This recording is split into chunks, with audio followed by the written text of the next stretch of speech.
하나님께서 오늘 주신 말씀은 신약성경 마태복음 28장 1절에서 6절까지 말씀입니다.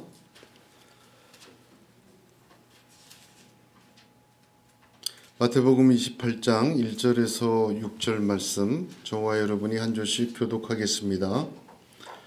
안식일이 다 지나고 안식 후 첫날이 되려는 새벽에 막달라 마리아와 다른 마리아가 무덤을 보려고 갔더니 큰 지진이 나며 주의 천사가 하늘로부터 내려와 돌을 들려내고 그 위에 앉았는데 그 형상이 번개 같고 그 옷은 눈같이 희거늘 지키던 자들이 그를 무서워하여 떨며 죽은 사람과 같이 되었더라. 천사가 여자들에게 말하여 이르되 너희는 무서워하지 말라. 십자가에 못 박히신 예수를 너희가 찾는 줄을 내가 아노라. 그가 여기 계시지 않고 그가 말씀하신 대로 살아나셨느니라. 와서 그가 누우셨던 곳을 보라. 아멘. 2024년 부활주일입니다. 십자가에서 우리 죄를 위하여 대신 죽으신 예수님은 3일 만에 부활하셨습니다. 그 승리와 영광이 오늘 이 부활절 저와 여러분에게 넘치는 성령의 역사 있기를 예수님의 이름으로 축복합니다. 로마서 4장 25절에 예수는 우리 범죄함을 위하여 내어줌이 되고 또한 우리를 의롭다 하심을 위하여 살아나셨느니라 하셨습니다. 우리는 예수님의 죽으신 십자가를 믿고 구원을 얻었습니다. 또한 예수님의 살아나신 부활을 믿어 의로움에 이르게 됩니다. 그러므로 예수님의 십자가와 부활의 사건은 단지 기념하는 사건이 아니라 오늘날 저와 여러분에게 그대로 일어나는 하나님의 사건임을 깨달아야 하는 것입니다. 오늘 본문에 있는 사건들을 보면 예수님의 부활의 사건이 땅의 역사가 아니라 하늘의 역사임을 보여주고 있습니다. 세상과 사람들에게 증명되고 이해되는 수준의 사건이 아닙니다. 그래서 성경에는 부활을 전하는 것이지 부활을 증명하는 것이 하나도 없습니다. 하나님의 아들이요 왕 되신 예수님이 이 세상에 오실 때 정혼한 어린 여자의 몸에서 나셨습니다. 그리고 짐승의 밥그릇인 구유에 나셨습니다. 또한 마지막에 죽으시는 사건도 처참합니다. 가장 악랄한 방법인 십자가형으로 죽으셨습니다. 그와 함께 죽은 자들은 위대한 혁명가도 세상의 왕도 아닌 죽어 마땅한 극악무도한 강도들이었습니다. 하나님의 아들이 이런 식으로 태어나고 이런 식으로 죽으셨습니다. 그래서 헬라인들은 이 예수의 이야기가 미련하게 들렸고 유대인들에게는 이런 사람이 메시아라니 꺼리는 것이 되었습니다. 세상에서 일어난 일이지만 세상이 이해할 수 없는 하늘의 사건이요 하늘의 역사인 것입니다. 그러나 주님은 오직 성경대로 성경을 이루시려고 이렇게 나고 죽으셨습니다. 능력이 없으셔서가 아닙니다. 십자가를 앞두고는 12형 더 되는 천사를 부를 수도 있었습니다. 그러나 그렇게 하지 않으시고 오직 성경대로 성경을 이루시려고 그렇게 하셨습니다. 그래서 고린도전서 15장 3절 4절에는 이는 성경대로 그리스도께서 우리 죄를 위하여 죽으시고 장사 지낸 바 되었다가 성경대로 사흘 만에 다시 살아나셨다 이렇게 증거하고 있습니다. 성경대로 예수님이 오셨고 성경대로 예수님이 죽으셨고 성경대로 부활하셨습니다. 하늘의 하나님의 뜻이 하늘에서처럼 이 땅에서 그대로 이루어지는 사건이요 하늘의 사건입니다. 하나님 말씀대로 이루어지는 사건이요 이 속에는 하나님의 지혜와 하나님의 놀라운 역사가 이루어지는 사건입니다. 성경대로 살아나신 부활절에 저와 여러분의 믿음도 하나님의 방법인 성경대로 되시기를 축복합니다. 성경에 예수님은 부활의 첫 열매라 그렇게 말씀하셨습니다. 우리도 주님처럼 부활합니다. 고린도 교인들은 예수님의 부활을 믿었습니다. 그러나 그 예수님의 부활은 하나님의 아들이니 그럴 수도 있다라고 생각을 하였고 자신들의 부활은 믿지 않았습니다. 그래서 바울은 고린도 전서에 너희 중에 어떤 사람들은 어찌하여 죽은 자 가운데서 부활이 없다 하느냐. 만일 죽은 자의 부활이 없으면 그리스도도 다시 살아나지 못하셨으리라. 그리스도께서 만일 다시 살아나지 못하셨으면 우리가 전파하는 것도 헛것이요 또 너희 믿음도 헛것이라 하였습니다. 그리고는 만일 죽은 자가 다시 살아나는 일이 없으면 그리스도도 다시 살아나신 일이 없었을 터이요 그리스도께서 다시 살아나신 일이 없으면 너희 믿음도 떼고 너희가 여전히 죄 가운데 있을 것이라 그렇게 설교하십니다. 이어서 바울은 그러나 이제 그리스도께서 죽은 자 가운데서 다시 살아나사 잠자는 자들의 첫 열매가 되셨도다 하셨습니다. 할렐루야. 저와 여러분의 부활도 성경대로 믿어야 합니다. 어떻게 이것이 가능할까? 내가 정말 그렇게 되는 걸까? 그걸 믿게 하기 위해서 주님이 성경대로 오시고 성경대로 죽으시고 성경대로 부활하셨습니다. 주님이 성경대로 살아나신 것처럼 저와 여러분들도 성경대로 살아날 것입니다. 그러므로 부활신앙이란 막연한 것이 아닙니다. 성경대로 믿는 것이 부활신앙입니다. 성경에 하나님의 뜻이 그렇게 기록이 되었으니 내가 주님처럼 그렇게 될 걸로 믿는 것, 이 부활신앙이에요. 고린도전서 2장 13절에 우리가 이것을 말하거니와 사람의 지혜에 가르친 말로 아니하고 오직 성령에 가르친 것으로 하니 신령한 일은 신령한 것으로 분별하느니라.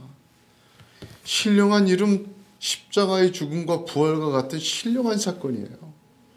우리가 다시 부활하는 신령한 사건이 그것은 세상의 사건이 아니에요. 무엇으로 분별해야 됩니까? 신령한 것으로 분별해요. 신령한 것은 무엇입니까? 성경입니다. 신령한 것이 무슨 신비한 능력이 아니에요. 신령한 것은 성경이에요.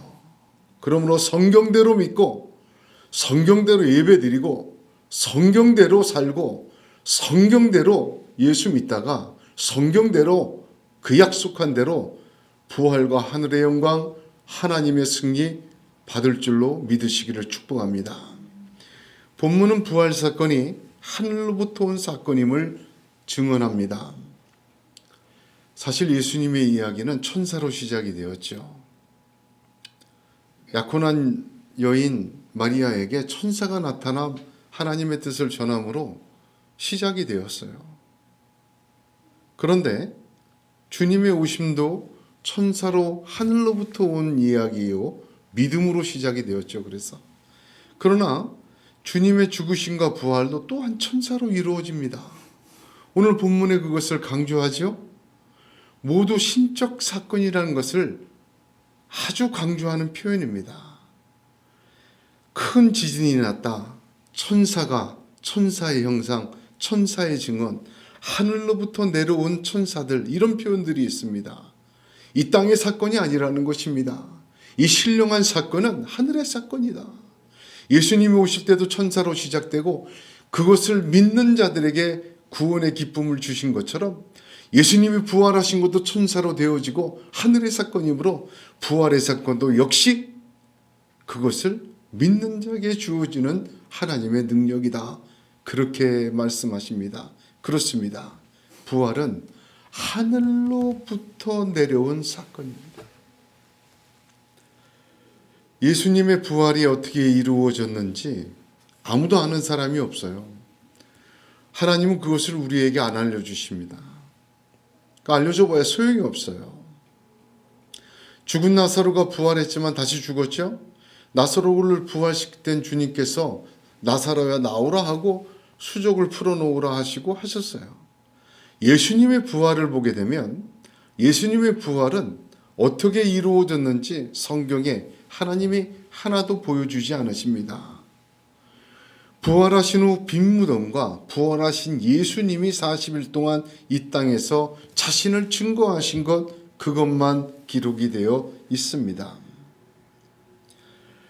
오늘 읽은 본문의 부활에 대한 빈 무덤의 증거는 하나님께서 부활을 증명하시는 것이 아니라 하나님께서 예수의 부활을 맞는 모든 성도들에게 주시는 하나님의 메시지가 담겨져 있는 것입니다. 오늘 본문을 보세요.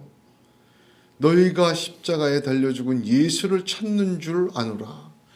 부활하신 예수, 나를 위해 죽으신 예수를 찾는 자들에게 하나님이 부활의 메시지를 주신 게 오늘 본문 빈 무덤의 사건입니다.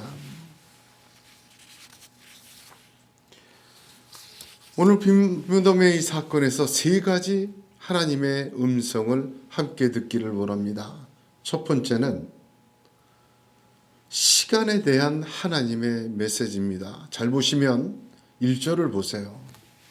1절에 뭐라고 되어 있습니까? 두 번 반복이 되었죠. 안식일이 다 지나고 안식 후 첫날이 되려는 새벽에 굉장히 시간을 강조한 것입니다. 시간을 강조해도 안식 후 첫날 시작에 이렇게 시작 안 해요. 안식일이 다 지나고 끝났다는 얘기를 씁니다. 그리고는 안식 후 첫날이라는 날을 써요. 그 새벽, 그 출발, 이 시간의 관점은 사복음서 모두에 가장 중요하게 제일 먼저 기록이 되어 있습니다. 왜 이 여인들이 예수님을 찾아간 그 시간이 안식일이 다 끝나고 안식 후 첫날 그 새벽이었을까? 하나님께서는 이 시간이 하나님에게 얼마나 중요하고 또한 그 속에 담겨져 있는 메시지가 얼마나 중요한지 보여주고 있습니다. 하나님께서 세상을 창조하시고 다 이루신 후에 마지막 날 안식하셨습니다. 그리고 안식을 명령하셨습니다. 주님의 부활은 그 안식 후 첫날에 이루어 주신 것입니다. 잘 보세요. 이것은 새로운 창조의 첫날임을 증언하시는 것입니다. 첫 창조의 세상은 다 이루었다 하신 주님의 말씀처럼 완성되고 끝났습니다. 하나님께서 첫 창조로 만드신 세상은 하나님 보시기에 좋았지만 타락하였고 범죄하였습니다. 그 세상은 사단이 에덴에서부터 유혹하고 예수 그리스도까지 유혹하는 세상입니다. 죄악이 승리하며 죄악이 가득하여 하나님의 말씀이 극심한 가뭄에 이를 정도로 그렇게 무너진 세상이었습니다. 그 죄악의 잔을 예수 그리스도가 다 마시고 대신 십자가에서 죽으셨습니다. 그 죽으심으로 그 첫 창조의 어두움의 세력의 날은 끝난 것입니다. 안식일이 다 지나고 첫 창조의 안식일은 다 끝났습니다. 그러나 그것이 끝이 아닙니다. 안식 후 첫날이 새벽에 예수 그리스도의 부활로 시작되었다는 것입니다. 새로운 하나님의 나라가 시작된 것, 예수님의 부활로 다시 하나님 보시기에 좋은 세상이 영원히 시작되는 시간을 이어신 것입니다.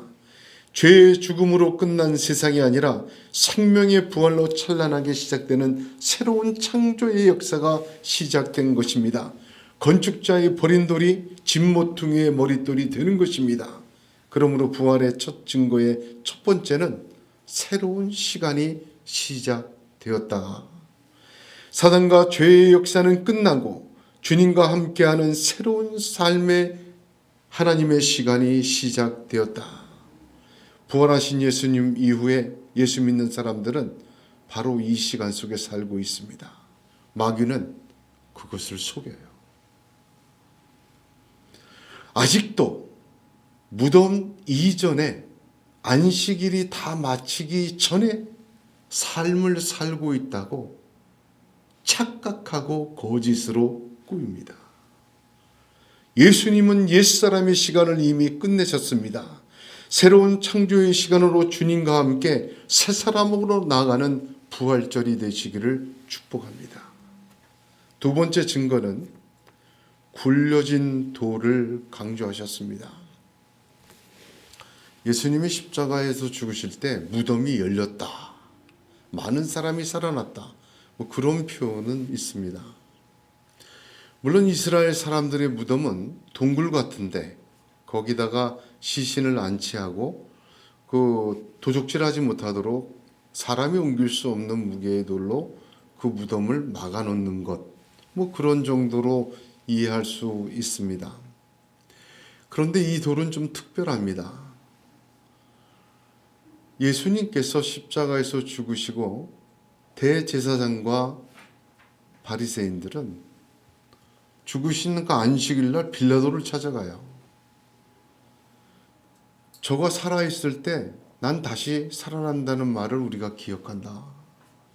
사람들이 그 시체를 가져다가 다시 살아났다고 소문을 퍼뜨릴 수 있으니 그 돌로 무덤을 막고 병사들로 지키게 해달라.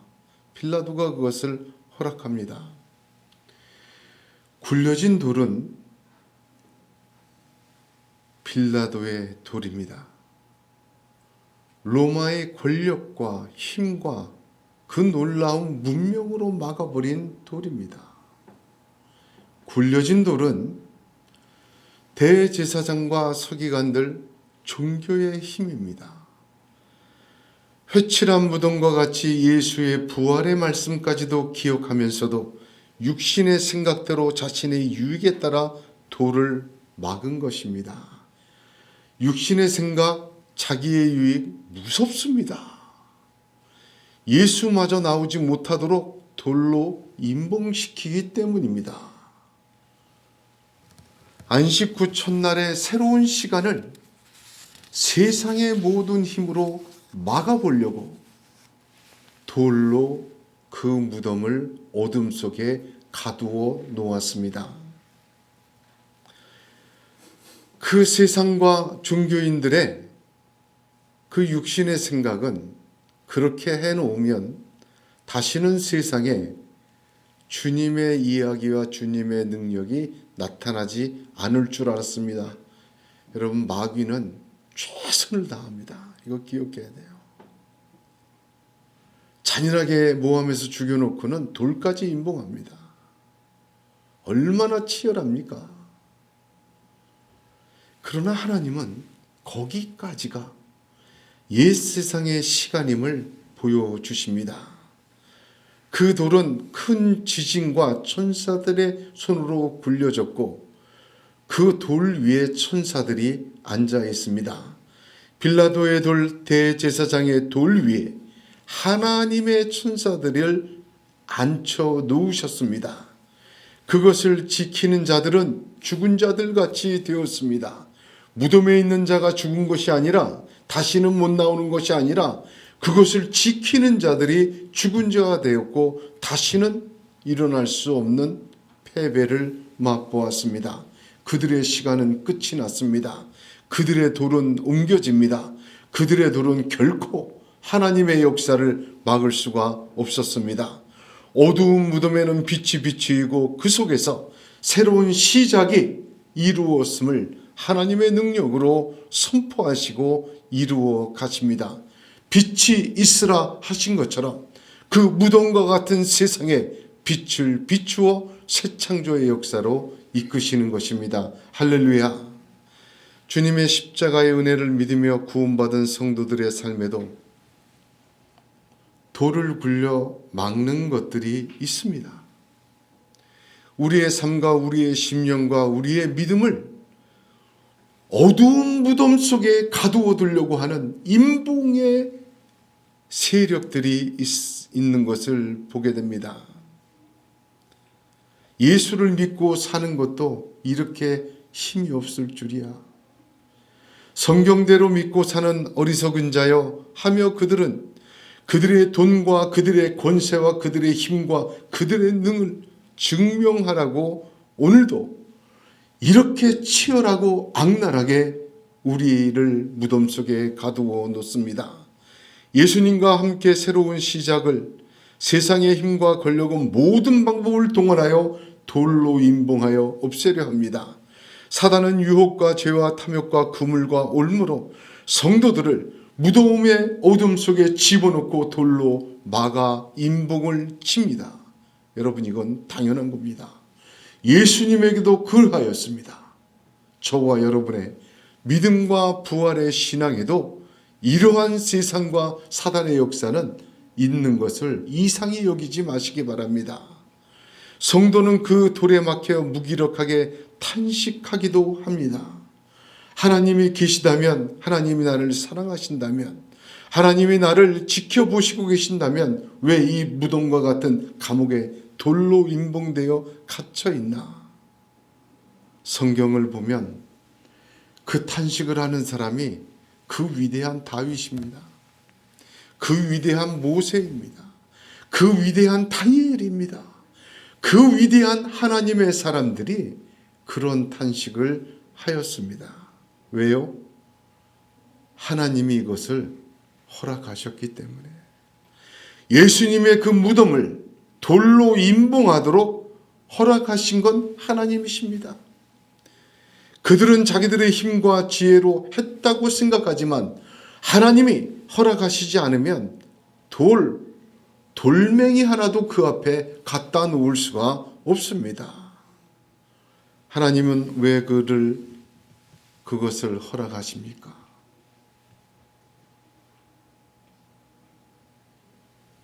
그 어두움 속에서 비로소 우리는 내 자신을 스스로 보게 되기 때문입니다. 남의 시선에 내가 아니라 주님 앞에서 나를 보게 됩니다. 세상이 말하고 세상에 말하려는 내가 아니라 성경이 말하는 나를 발견하게 됩니다. 육적인 내가 바랐던 모든 소망과 육적인 죽어야 할 계획과 죽어야 할 탐욕과 욕심과 죄악이 그 무더움, 어두움 속에서 사라지는 것입니다. 그리고 부활하신 주님과 함께 새로운 사람으로 바라고 새로운 사람으로 소망하고 성경대로 예수 믿고 성경대로 다시 살게 하시는 하나님의 그 재창조의 역사가 그 속에서 이루어지기 때문입니다. 성경을 보십시오. 특별히 다 하나님의 사람은 그러한 무덤에 갇힌 시간을 보냈지만 요셉이 대표적입니다. 요셉이 채색 옷을 입고 그렇게 사랑을 받다가 형제들의 잔인한 꾀로 애굽에 팔려가지 않습니까? 그 애굽에서도 애굽의 지하의 감옥에 갇히게 됩니다. 요셉의 인생 중에 그 구덩이에 던져졌던 때가 아니라 감옥에 던져졌던 때, 요셉은 하나님의 놀라운 사람으로 변화되었습니다. 그래서 시편 105편은 이렇게 그것을 증거합니다. 그의 발은 착고를 차고 그의 몸은 쇠사슬에 매었으니 곧 여호와의 말씀이 응할 때까지라. 그의 말씀이 그를 단련하였도다. 단련하는 건 뭐죠? 단련하는 것. 단련한다는 건요, 뜨거운 데 들어갔다가 찬대시켰다가 망치로 두드렸다가 하면서 그 과정 속에서 불순물이 빠져나가는 거예요. 너무나도 단단해서 변화되지 않는 철덩어리를 그렇게 순전한 하나님의 덩어리로 만들어서 그렇게 변화되지 않는 사람을 하나님의 손으로 만드시는 거예요. 그게 단련입니다. 하나님께서는 사랑하는 자를 닫혀있는 돌, 임봉된 돌에 무력하고 어두움 속에 내어 던질 때도 계십니다. 그러나 사랑하는 성도 여러분, 그 돌은 큰 지진과 천사들의 손으로 옮겨집니다. 하나님의 시간은 진행되고 있는 것입니다. 저와 여러분이 그러한 믿음을, 저와 여러분이 돌이 굴려지는 그러한 역사가 이 부활절에 있기를 우리 주 예수의 이름으로 축복합니다. 오늘 본문의 부활의 증언의 세 번째 두드러지게 봐야 될 하나님의 메시지는 누우셨던 곳을 보라 하는 말씀입니다.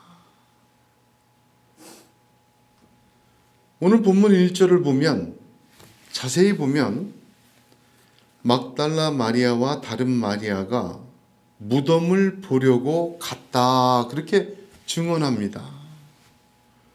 무덤을 보러 간 두 여인에게 천사는 누우셨던 곳을 보라고 명령하십니다.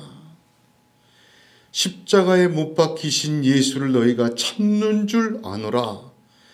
너희가 무덤을 보고 죽은 예수를 보는 것이 아니라 누우셨던 곳을 보라, 그렇게 말씀하십니다.